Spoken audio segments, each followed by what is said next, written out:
Thank you all for being here. It's a little warmer than it was last time, but we're supposed to get cold this weekend, so enjoy that.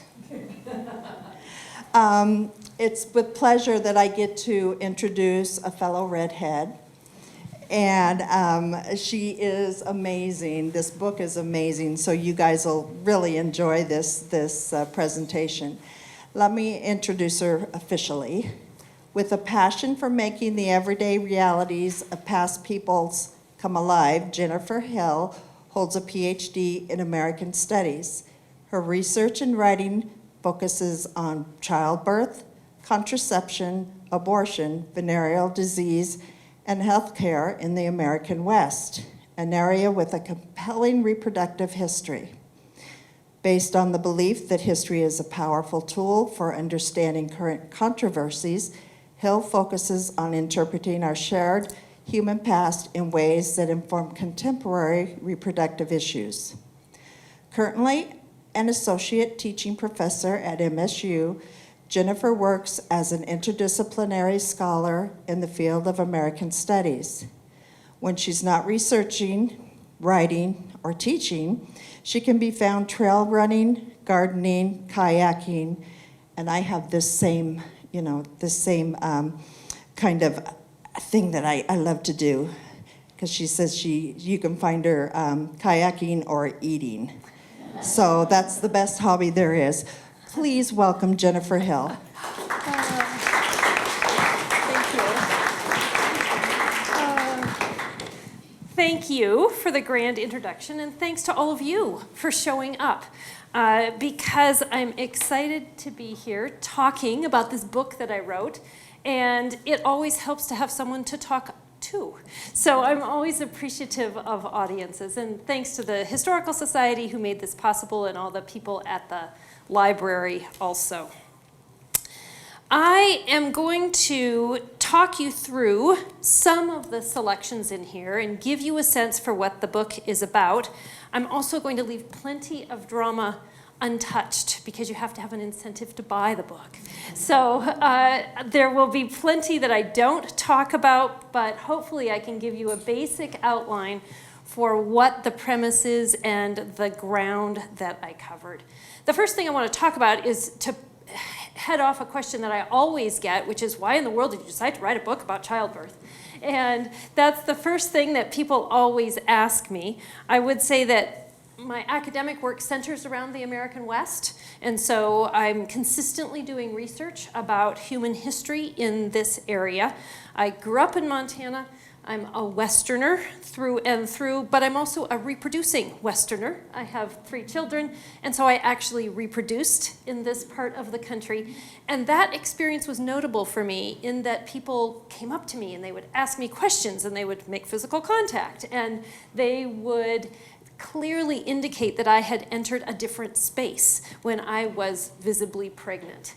And it became obvious to me that this whole thing of reproduction was a special space, a different space, one that deserved inquiry, especially since there hadn't been that much in my history that was about birth. We just don't talk about it that often. All of us got here through birth. It's the great universal. And yet we don't spend much of our time discussing it. And so it was this silence, the academic silence, the general conversational silence around birth and reproduction that drew me to it. So this ended up being a different kind of history. I'll tell you why it is a different kind of history. And it is a different kind of history in large part because this is one of the center parts of our lives. The ways that we connect to each other, the families that we form, the relationships that we form are the very core of who we are. And yet we spend an awful lot of time, at least in the profession of history, talking about war and technology. Those are always very important, but they're not things that take up sort of the daily meaning of our lives. I will give you a brief introduction here in terms of the framing of the book. This book is my attempt to describe just one small node in the rhizomatic monstrosity that is American reproduction, the story of a particular time and a vast space, from the mid-1800s through the 1940s in the Dakotas, Wyoming, and Montana, and the women who miscarried and delivered babies, worried about pregnancy, and celebrated it in a region more famous for the myth of the stoic man on a horse than the nuanced, confusing, and endlessly fascinating realities of childbirth. So, this different kind of history tells stories. All histories tell stories, and the stories that I am relating here are complex stories. And they're also stories that don't often make your standard archival records. So if you wander into an archive and say, give me everything about childbirth and reproduction, that's challenging. There's not whole collections usually devoted to it. But the absence of easily collectible or easily researched information doesn't mean that it is not of value. Because if we're going to understand human experience, it is critical that we understand these kinds of stories that are typically untold. So, what is this different kind of story that I tell in Birthing the West? Well, my claim is that we've got the West all wrong. It's a very small claim, very, unassuming, but I say that we can't understand the American West if we don't understand the role of reproduction.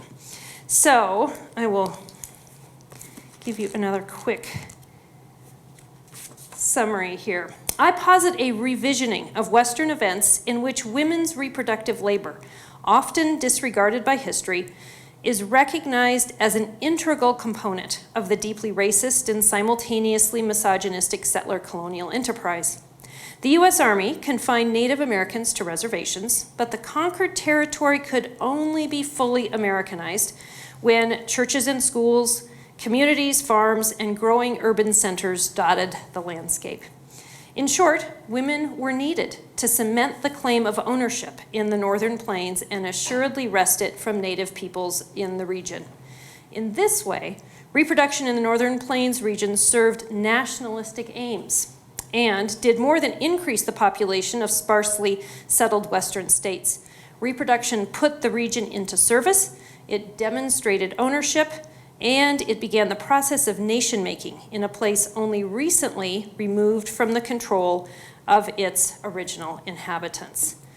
So this is a central facet. If we're going to understand this region, we have to understand the population of the region, how people came to be here. And one of the challenges with this was how to record undocumented history, so to speak. So in this study, recovery of these important stories was possible through a particular methodology, a methodology that grabbed everything possible because the records were so sparse and so scarce. So I used both qualitative and quantitative sources. I looked extensively at diaries, correspondence, also data from newly formed health departments at this time, which was a copious, verifiable source, county records, and then also oral histories. So oral histories were the place where a lot of this information came into the historic record, not necessarily because oral historians were asking about it, but in the 1970s, 1980s, 1990s, there came a realization that a lot of people that we refer to as pioneers were about to die, and that they had important stories to tell. And so oral historians made a great effort to document stories of these people. Some of these oral historians asked about reproduction and childbirth, but what was significant is so many of the people they were interviewing thought that this was really important, so they interjected this information into these interviews. So this is one of the most rich sources of this information. Let me give you a sense for what this process looked like. Two of my daughters, Anza and Bethany, then 13 and 9, accompanied me on a research trip through the Dakotas and Wyoming as I tracked down sources for this book. We arrived at our hotel in Bismarck, North Dakota, late in the afternoon and discovered freshly baked chocolate chip cookies in the lobby. North Dakota was looking good.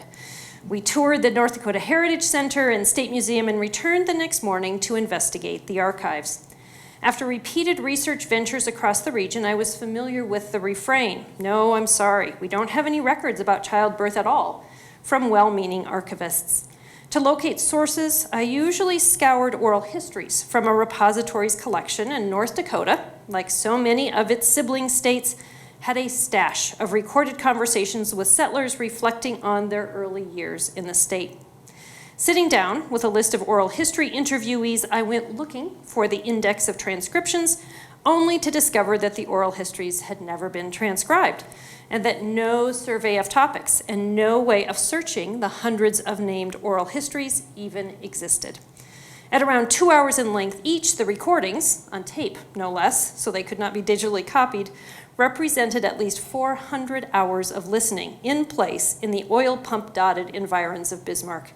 We were on a tightly scheduled trip with planned stops at a number of research institutions in the coming days. Did this unorganized smattering of old North Dakotans really warrant more time? One of the girls asked about my frustrated expression, and when I explained the problem, she said, "Well, shouldn't we get started?" Evidently, the prospect of multiple long days in Bismarck did not sound appealing to her either. Overcoming my lethargy, I copied out the list of names, and then we both took a handful of tapes into individual listening booths. As the voices of North Dakota women from the 1970s, some tremulous with age, but many strong and feisty, filled my headphones, my irritation at the perceived inefficiency of my search lessened. I heard about cold winters and failed crops, hardship, and sticking it out to survive. I checked in with my daughter. Had she heard anything relevant? Nothing so far, but it was interesting, she said, to hear the stories. I returned to my tapes in my booth in a decidedly less sour mood. I sleepily listened on, only to realize that the voice of Amy Nichols was explaining how her mother had emigrated from Norway in 1891, and how she in turn asked Mrs. Bradall, the Norwegian midwife in Reeder, North Dakota, to help with her own deliveries. Success. I typed notes furiously, stopping and starting the recording to catch all of the details. The discoveries continued. Lulu Larson from Valley City, North Dakota, remembered her midwife with tender affection and admiration, describing her as so handy, so capable. Carolina Meidinger, also of Valley City, explained that when her mother began having regular labor pains, her father left to get the midwife. The snow was too deep to get a team of horses through, so he walked the 2 miles. While he and the midwife lunged their way back through the drifts, Meidinger's mother labored on, issuing curt instructions to her older children as she pushed the infant out, cleaned and wrapped it, and then delivered the placenta. A small child at the time, Meidinger viewed the entire process surreptitiously, sure that she would be removed from the scene if discovered, but determined to watch the fascinating drama. My daughter Anza motioned me over to her booth and handed me her headphones.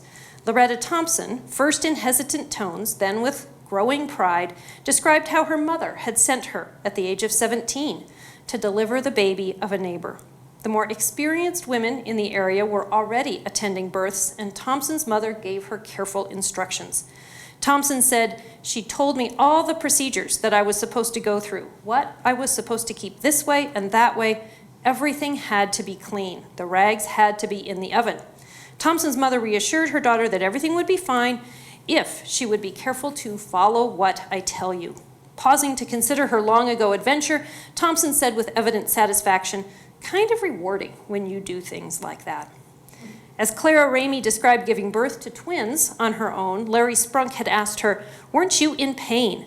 With obvious humor, Ramey had said, "Of course I was in pain," and I had a stick in my mouth to help her focus on the task at hand, describing how she pushed one baby out, caught it, scalded scissors to sanitize the blades, and then cut the umbilical cord before wrapping and carefully setting the first baby down and delivering its twin. Much to my daughter's relief and mine, we did not spend 10 weeks in residence at the North Dakota Heritage Center. We headed to South Dakota on schedule, and I do not know how many details and dramas I left behind undiscovered. Oral histories like these formed the basis of my documentation of women's reproductive journeys. in collecting, listening to, and then analyzing the voices of women telling their own stories, I have attempted to piece together a past that has been there all along, noting themes and patterns in the historical record, as well as identifying breaks and incongruities. So, this is the process, gives you a little bit of a sense for what that was like, of pulling this together. What is the picture that emerged? What came about?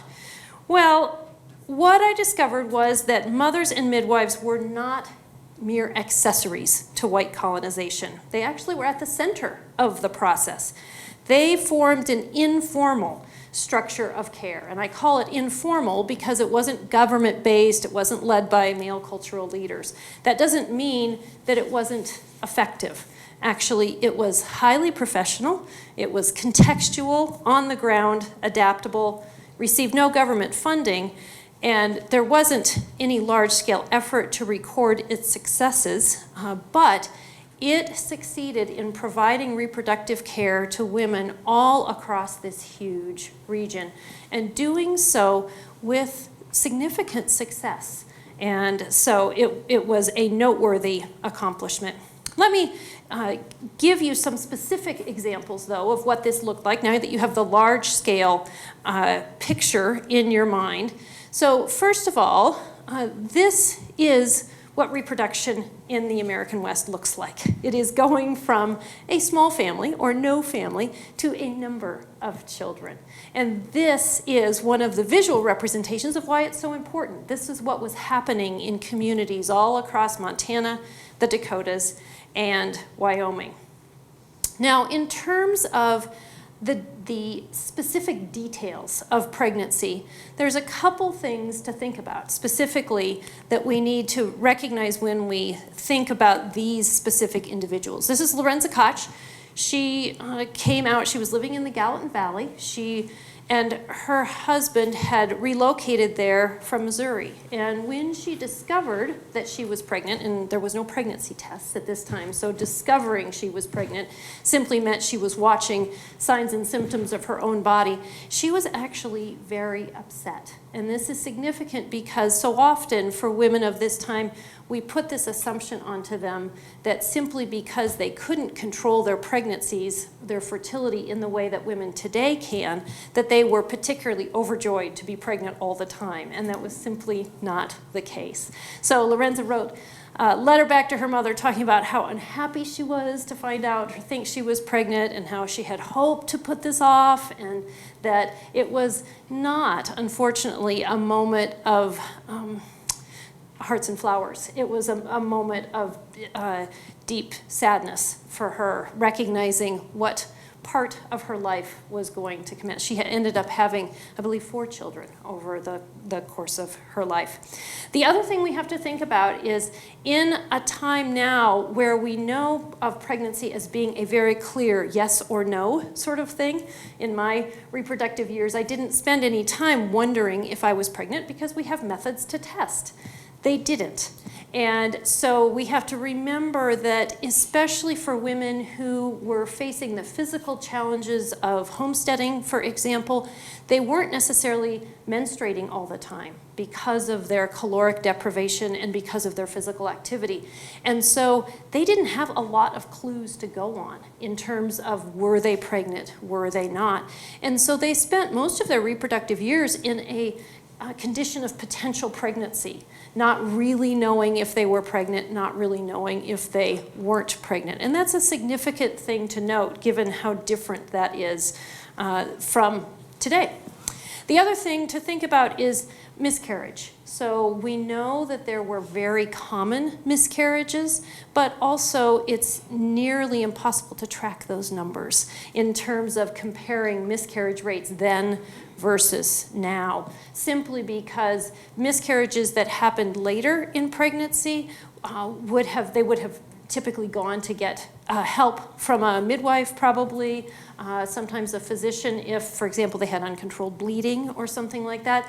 But otherwise, miscarriages at any point of the pregnancy would simply have been a miscarriage. There would have been not really any notation or way of tracking those numbers. Birth was absolutely ordinary. It was a regular part of life, especially, as I mentioned, the difficulty with controlling fertility. This is Lucy Tinsley, 1864. Let me give you a sense for what her reproductive life was like. As the Civil War continued in the eastern United States, Lucy Nave left Missouri with her family and made the long trip to Montana, arriving in 1864. Along with her sister and niece, she opened a dressmaking shop in Virginia City. Their storefront stood just across the rutted street from the Wells Fargo stage office where William Tinsley worked. The couple met and subsequently married in 1867. As a young adult, Lucy Tinsley no doubt attended births, but upon marriage, she quickly transitioned into her own phase of active reproduction. She navigated her first pregnancy through the end of 1867 and beginning of 1868, giving birth to her son Floyd in the spring. By 1869, she was pregnant again. The year 1870 concluded with the birth of Quiteria. Tinsley, now with a two-year-old and an infant to care for, became pregnant for the third time in 1871.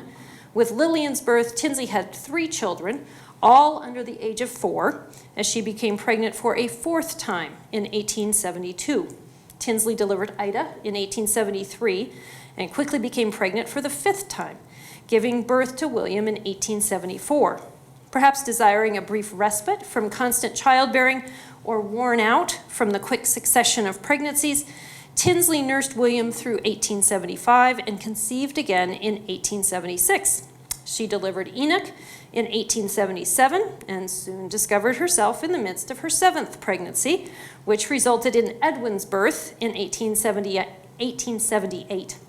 Floyd and Quiteria, then 10 and 8, were old enough to help with household chores when in 1880, Tinsley became pregnant for the 8th time and gave birth to Lucy Mary in 1881. Tinsley began her marathon of childbearing at the age of 24 and concluded 13 years later as the 37-year-old mother of 8 children. During that period, she may have gone for as long as 1 year without being pregnant, and she breastfed for more than a decade. She also raised a garden, looked after livestock, prepared food, did laundry, sewed the family's clothes, managed the homestead, and helped neighbors. She raised all 8 children to adulthood, losing none of them to illness or infectious disease, a noteworthy accomplishment in a time of high mortality rates. So, I don't know about you, but I always get tired when I read that passage. When you think about, she's not exceptional. That was very much the norm. And that also tells you that anytime you went to a community gathering, you would find reproducing women.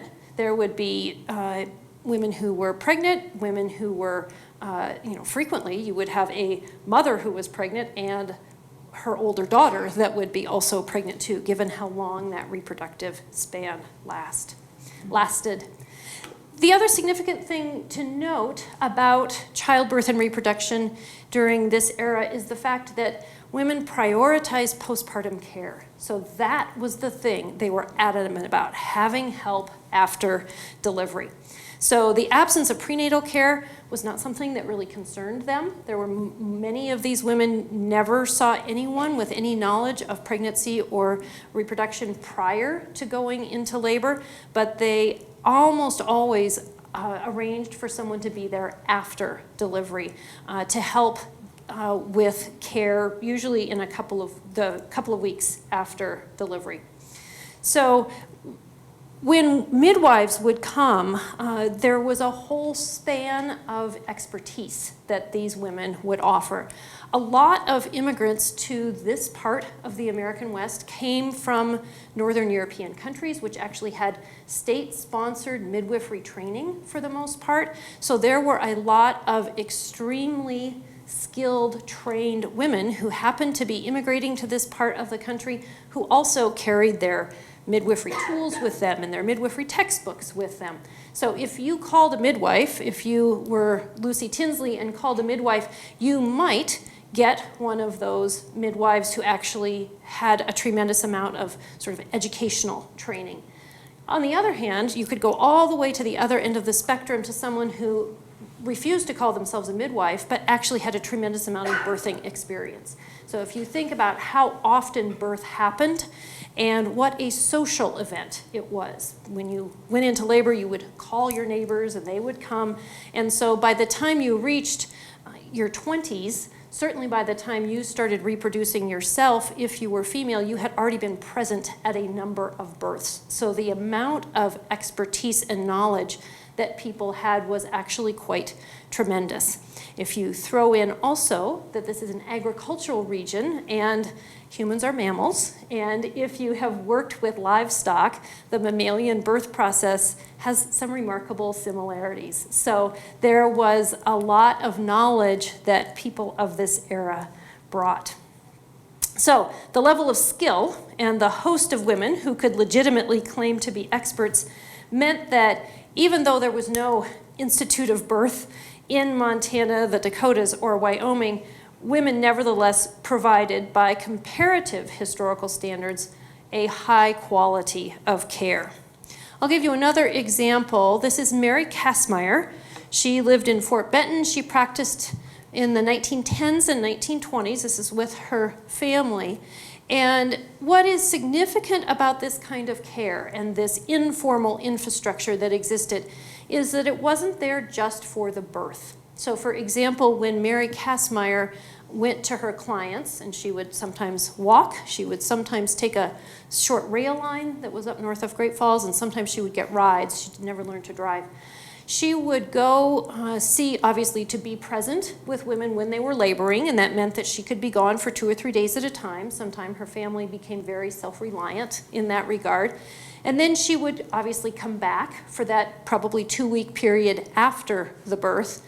But then what happened was that this created a community of care. So Mary Kastmeyer also, the reason we know about her is because she collected photographs of all the infants that she delivered, or she asked the family to provide photographs. Some of the photographs in her album are of older children, which tells us that families couldn't afford to get a photograph right away, but got one later on when they could afford to, and then sent it to her so it could be part of her record keeping. Unfortunately, there are infants in that photo album who died and who came down with some sort of childhood ailment, usually around the, somewhere between 1 and 3 was a kind of a common time when some of them died.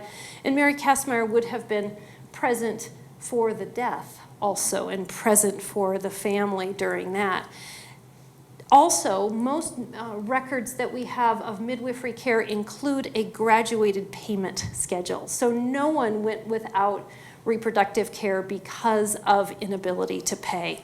So midwives took firewood, they took pigs, they took all sorts, they took potatoes, in addition to cash as payment. But this was a very contextualized system that created these kinds of reciprocal relationships that helped build these communities, providing care and connection for people in these early settlements.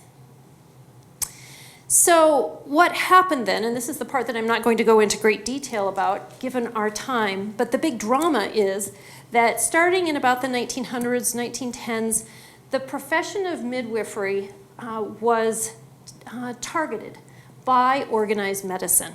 And we start seeing in medical journals, in professional medicine's literature, what they identified as the midwife problem. And the midwife problem was that midwives are doing a good job and charging less, and that physicians couldn't break into the business. That was the problem. And so what a lot of other historians have documented is a very active public relations campaign that then took place on the national level to convince people that midwifery care was subpar, and to get customers, clients, to choose physicians instead of midwives. Now, this was a hard sell because most midwives were women, and women typically preferred women to be with them during childbirth, especially given the cultural mores of the time in terms of being naked, having someone see you that wasn't your husband. But there was also language barriers. So, for example, in the community of Red Lodge, the Finnish community of Red Lodge, there were a group of Finnish midwives, and they helped the Finnish women. And that happened all over the state. The idea being that when you're in the midst of labor or trying to take care of a young infant, it's really nice not to have to try to speak a language that doesn't come familiarly to you. So physicians couldn't, for the most part, offer that. There was levels of comfort, there was levels of also contextualized affordability. The idea that you could have a baby and not worry about it bankrupting your family because of the cost. So what happened was that in this public relations campaign against midwifery, we also have growing health departments. This is the turn of the century, in the early 1900s is when we have health departments starting up in Montana, the Dakotas, and Wyoming. And there was this very dramatic collaboration between physicians and health departments to put midwives out of business. And I won't go into the details of that. I'm happy to answer questions about it, but it was very successful. Actually, the near demise of midwifery at that time, simply, they didn't outlaw it, they didn't put women in prison or anything like that, but they simply kept talking about how unsafe it was, how much better it was to be able to have a physician attending you. So, this book tells a certain story, and my question always is, to what use? You know, we want to be able to look at history, and then we also want to be able to learn from history. So, what can we do with this information? Well, women were speaking up about what they wanted at this time. They were very vocal. They asked for accessible and knowledgeable help with childbirth. That's what they were asking for in terms of having midwives come and help them. They wanted ways to control their pregnancies. Despite Lorenza Koch's dismay at being pregnant, she didn't necessarily want to never be pregnant. She wanted, most importantly, to be able to control when she was pregnant. And so women's desires ran that whole gamut, all the way from being able to avoid pregnancy entirely to be able to have some control over when they might be pregnant. So they wanted reliable contraception, and they wanted accurate information. But they did know what they wanted. They spoke up about it in 1850, in 1900, and 1950. And so this history shows women as knowledgeable, authoritative keepers of their bodies and their reproduction. Unfortunately, it also shows a pattern of dismissing women, of refusing to acknowledge their bodily autonomy. So, what do we conclude? I'll give you one more snapshot. I returned to eastern Montana to complete some of the final research for this book, and my oldest daughter decided to travel with me.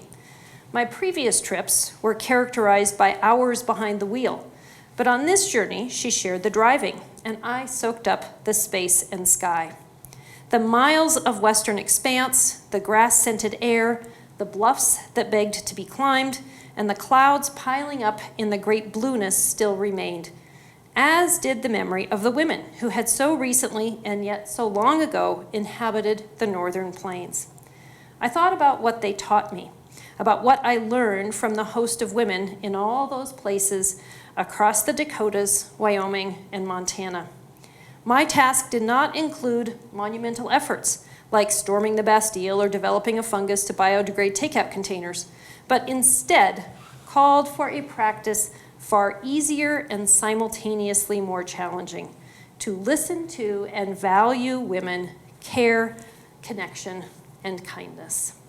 So, in summing up, silent stories can be told. We can tell the stories of human experience that aren't typically recorded. They're a little harder to get at.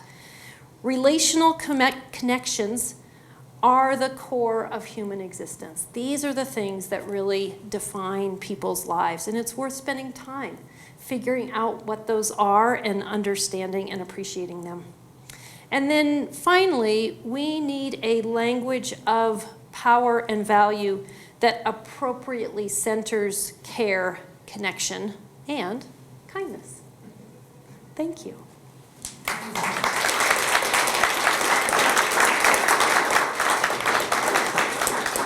we have time for questions. If you have a question, raise your hand and I'll mosey around. I'm not sure how to mosey. I'm wondering, did you look at all into indigenous women of the different tribes and their various practices? Absolutely. And it is a rich, rich history. It's also not my history. And so I didn't write about it. I give some background, at least all of the available sources in terms of a summary in here, in terms of what indigenous reproduction was like. And it was actually a very highly evolved system. Native women had an extensive pharmacopoeia of plants that they would harvest locally to reduce fertility, actually significantly. They had really relatively reliable ways of controlling when they got pregnant and when they didn't. They also used herbs extensively for increasing milk supply, and so many of the native practices have now become considered sort of best practices, things like skin-to-skin contact, extended breastfeeding, things like that, that were part of the Native American reproductive practice, which now, Western science has proved to be of value. So there is a rich tradition there. Native history surrounding reproduction is also very gendered. It was also seen as very much a women's realm, and it was seen as being inappropriate to talk about in mixed company. And so there's all sorts of hurdles to overcome in terms of collecting that information and disseminating it in terms of ongoing cultural practices and thoughts about what's appropriate and what's not appropriate, even given contemporary Native culture. But it's a fascinating history, absolutely. Interesting. Any other questions?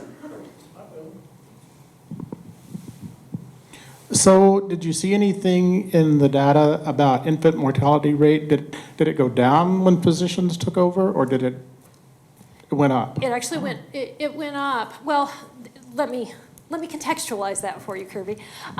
So what we know is that the mortality rates of both infants and mothers those rates were really high. During, I think it was 1917, 1918 was when they were just staggeringly bad. Some of the worst in the nation, actually, at that time. Now, not everyone was collecting statistics, so we have to take that number into account. But the conclusion at that time was just that you had so many people who were so physically stressed that it showed up in those kinds of rates. What happened was, unfortunately, is that puerperal fever, sometimes people call it childbed fever, the thing that everyone was so afraid of, supposedly, actually the rates for those skyrocketed once women were in hospitals delivering. And the reason for that was that it's simply a hand-washing disease. It's you carry infection from the birth canal of one woman to another. And in hospitals, the practice of physicians was, you would do an autopsy and then you would go examine a woman who's in labor, and then you'd go examine another woman who's in labor without washing your hands in between. And so those infection rates went through the roof. And when you were having midwifery care in your home, there was certainly an emphasis on cleanliness in midwifery practices, but there's also no way, a midwife comes and attends one woman, especially when we're talking about in a more rural area, so there's not as much potential for contamination. So we see a lot of death, but it was really the puerperal fever deaths that ended up being so heartrending for so many people. When you're in an era where infants die from time to time, it's not as if it's no big deal. It's always sad, but it's very different to lose an infant versus losing a mother. And so those puerperal fever deaths had a particular impact because it would be a woman dying who frequently had 2, 3, 4, 5 kids already. And so that really cut to the heart of community stability and families, etc. And we also have they were working really hard to collect data, and they were also not really sure about their data in the early years of the health departments. So they have data, but there's always these sort of cautionary comments in there like, we think this is correct, but we're really not quite sure yet. So it took them a number of years to get confident in the numbers that they were collecting. Any other questions?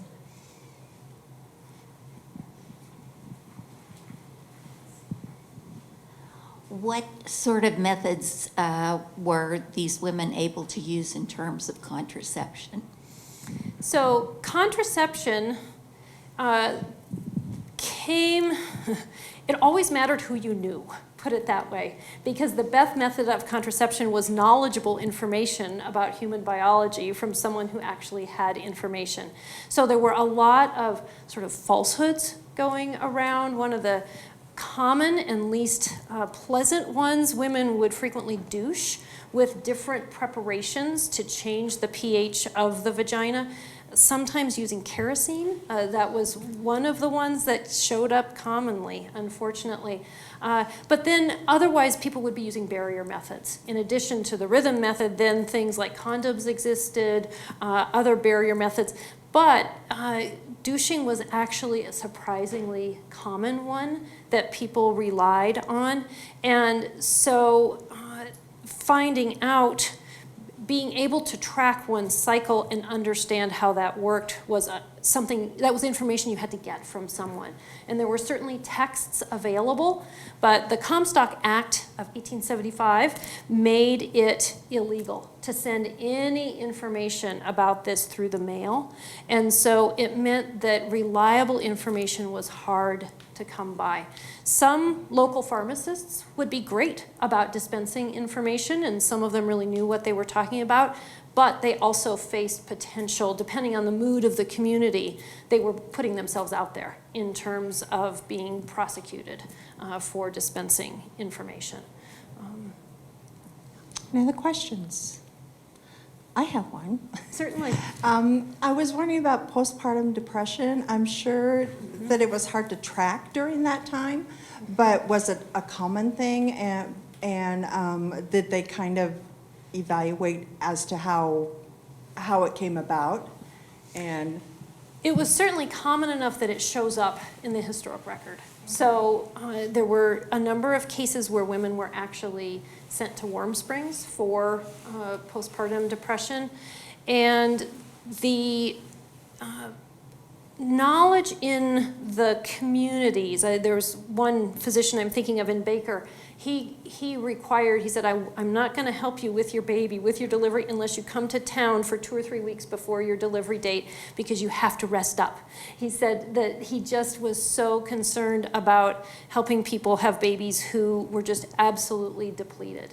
And that in those states of depletion, obviously, your whole system is affected, and postpartum rates of depression, you know, we don't know, I don't have the statistics, but anecdotally it seemed as if that was harder.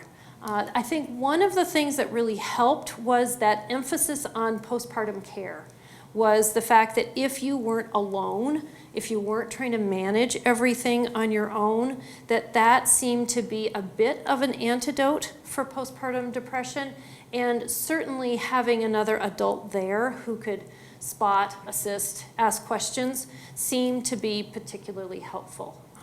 But it was absolutely a reality, yes. so they identified it as postpartum depression. They Yes. didn't think, okay, this woman had a baby and then now she's depressed. It wasn't separated. It was Okay. common enough that it showed up being linked to the birth experience. So yeah, when people talked about it, absolutely. Interesting. Yeah. I'll start here. Yeah, I'm wondering, I mean, so many of the homesteaders were so young and they were so far away from their mothers and grandmothers and aunties and stuff, and I'm just wondering about that aspect of pregnancy and childbirth. Absolutely, and they recognized that. They saw that as a real detriment, And actually, as time went on, there was a Children's Bureau study in 1919 that did this survey about birthing practices. And of the, I think it was between 400 and 500 women that they interviewed, 25% of those women were heading back to families in order to have a baby. And so women recognized this. They said, listen, you know, being isolated is really a bad deal. Even if I can find a neighbor who can come and help me and we can get through this okay, it's just not optimal. And so they would go back to family and deliver there.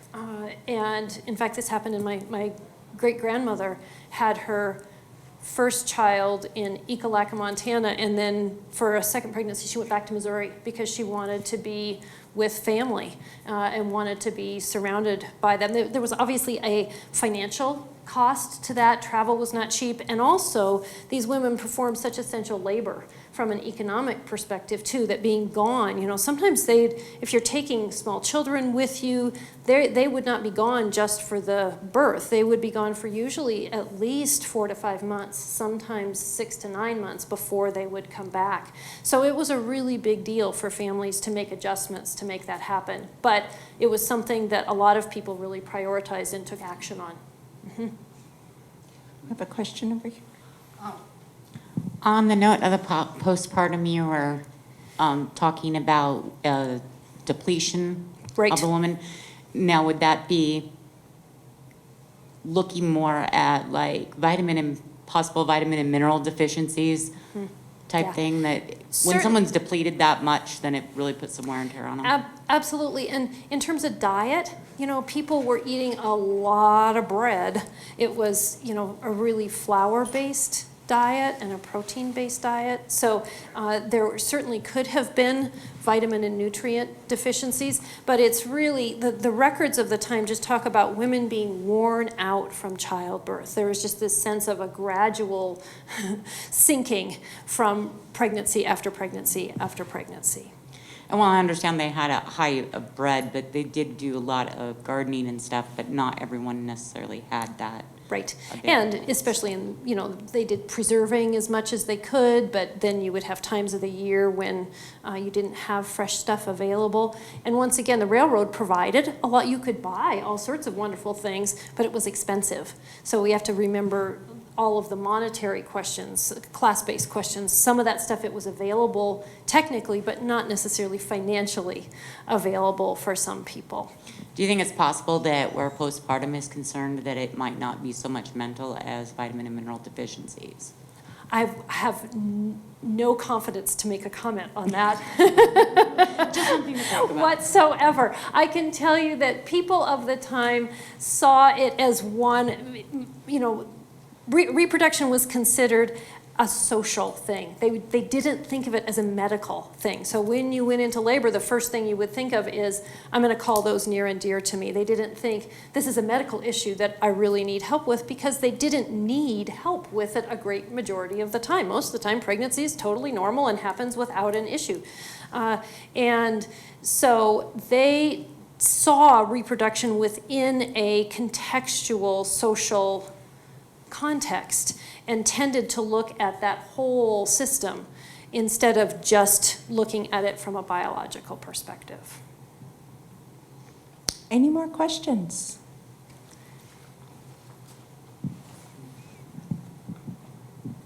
Were there many records at the time, back in the late 1800s and early 1900s, of abortions, and what part of the population would be involved, what they would do, how they would do it?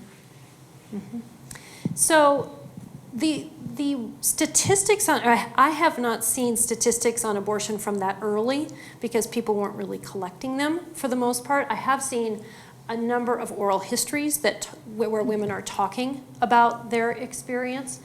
In Montana specifically, Sadie Lindbergh lived in Miles City. She was a local hero. She brought all sorts of babies into the world. She was a general practitioner and beloved by her community, and she was actually excellent at doing abortions. And people around the state would recommend that you go to Sadie. So she was sort of the abortionist of choice who supposedly did a very good job. And the other sort of center of abortion that I come across in terms of records was in Butte. The fact that there were a number of people there who knew how to perform abortions. There was a lot of overlap, between the herbal methods for causing contractions early on in a pregnancy that could then result in a forced miscarriage. That was very different than a late-term abortion. And so sometimes pharmacists would sell slippery elm, and women would use that. They would force it through the cervix, and it would pierce the placental sac, and then they would start hemorrhaging and contracting, and that was a way of bringing about abortion. But it was, once again, one of those things where if you knew someone, you could get a relatively informed, clean abortion, whereas if you just wanted to walk down Main Street, it was nearly impossible to find something, some information about it. There's really, at this time, a huge divide between good girls and bad girls, or good women and bad women. And any form of contraception was seen as indicating sexual promiscuity. Even if you already had 4 children and you'd been married for 20 years, you still didn't want to talk about what contraception you were using. Interestingly enough, a lot of these elderly women who were interviewed late in life still would not talk about what form of contraception they used because of the shame associated with it. They would just say, well, we managed, or we took care of things, or we knew what to do. Those were phrases that cropped up a lot, but they were very hesitant to talk about specific methods because there was so much judgment associated with how you controlled reproduction in general.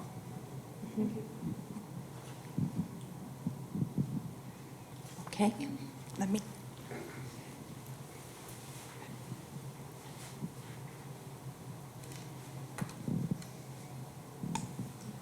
Just curious, with the frequency of birth and the exhaustion and the pressures, if there was talk of children being sent to a relative or not staying in the family, or if there were orphanages, or how that type of issue was dealt with.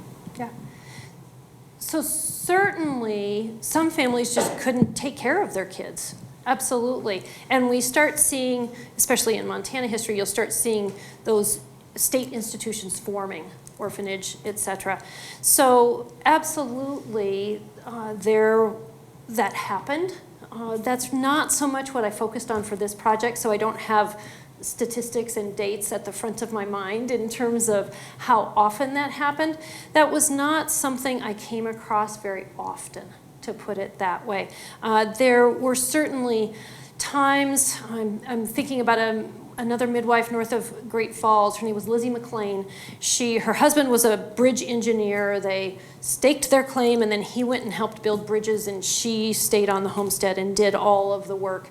And for the first 5 years that they were proving up on their homestead, their young daughter stayed with family in the east. And then she came, once they were all settled, then she came out. And so situations like that wasn't uncommon. It was this sense of using extended family, and someone would live with someone for a while and then someone else. That I came across a lot. But in terms of sort of a formal, we can't take care of this child, what do we do? I know that happened with some frequency, especially in Catholic communities. That happened a lot in Butte, where there was one cemetery where they would frequently find newborn infants. So mothers, being Catholic, didn't want to abort. They didn't want to use contraception, but then they would frequently take the infant and leave it there because it was patrolled frequently, and they knew that someone would find that infant and would take care of it. So there's anecdotal stories like that in different communities. Thank you. Do you have another question? I was just wondering, I've seen in the newspapers a lot advertisements for female regularity, and I was just Yes. wondering, do they work? You know what? Some of them worked, some of them didn't, because there was no real testing. And so but they also, some of them were very verifiable, like pennyroyal was the basis for a lot of them, which actually has active components that do work. And so some of them worked and some of them didn't. Some of them worked in different ways than you might expect. Given their high alcohol content, they made you feel better, even if they didn't have a biological component. So it's all over the map in terms of which ones were reliable and which ones weren't. Interesting. Thank you so much, Jennifer. Yes. And thank you all for being here. Jennifer's book is for sale over here, and you have the author here tonight to sign it for you, if you'd like to do that. Oh, you have another question? I'm sorry.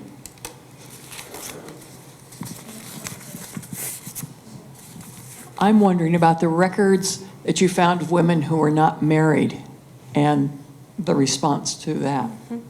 Well, that was absolutely something that happened and also was, given the culture of the time, not condoned.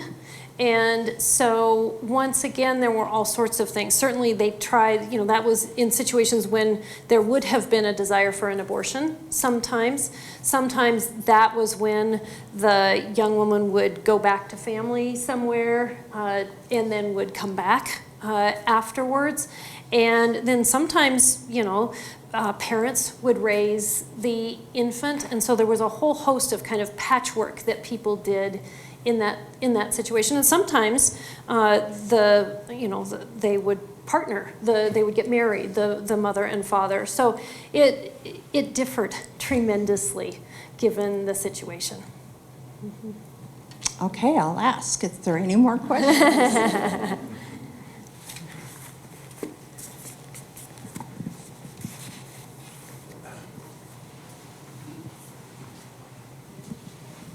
Did they talk about being aware of the effects of drugs or alcohol? And you're saying that they didn't often know if they were pregnant or not. So I would just think that would be years of abstinence from that if they were aware. Aware of it? Yeah. So there was not there's a fuzzy history that midwives were actually involved in the process of brewing beer because being slightly inebriated helps with delivery.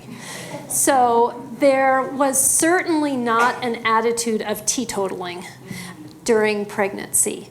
But there also, if you think about the Prohibition era, all of that sort of thing, the idea of being an upstanding woman also went with not imbibing heavily. So those two things coexisted. So you don't have many situations where there is a woman or very many women who partake of alcohol very much. Yeah, absolutely. So it was not a very common thing. Yeah. One more question here. I know this is a historical book, but I'm wondering about, the shift from midwifery into like medical practice, and then just kind of more modern day. Do you know of anything about the shift back to midwifery and just kind of women's health in that way? Mm-hmm. Well, interestingly enough, you're in one of the first states. I think Montana was the 9th state to legalize midwifery. Happened during the legislative sessions of 1989 and 1991. Before that, it was not illegal, it was illegal. So there was nothing on the books protecting midwifery in the state. There was also nothing on the books outlawing midwifery. But what happened is that there was actually a midwife in Missoula who was prosecuted by the Board of Physicians, the Medical Practices group, and that generated a whole movement to officially legalize midwifery in Montana. So you can now go to midwives in Montana. The Dakotas are still wrestling with that. There's a number of other states that have active midwifery practice laws.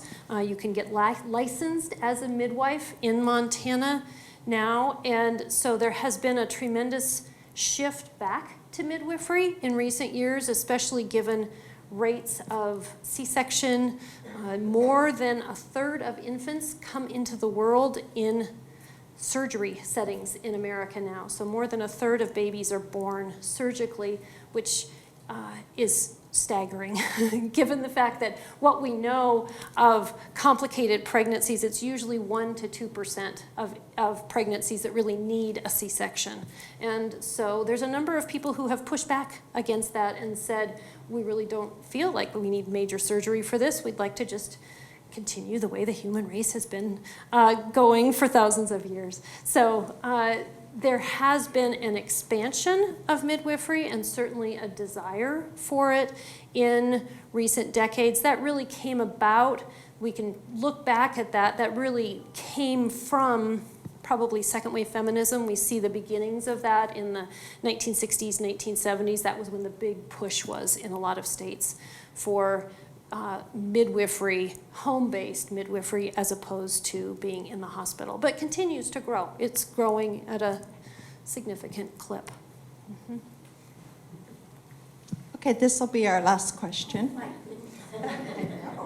I just wanted to comment that that period of time that you're talking about with the legalization was the time when the nursing profession was expanding in roles.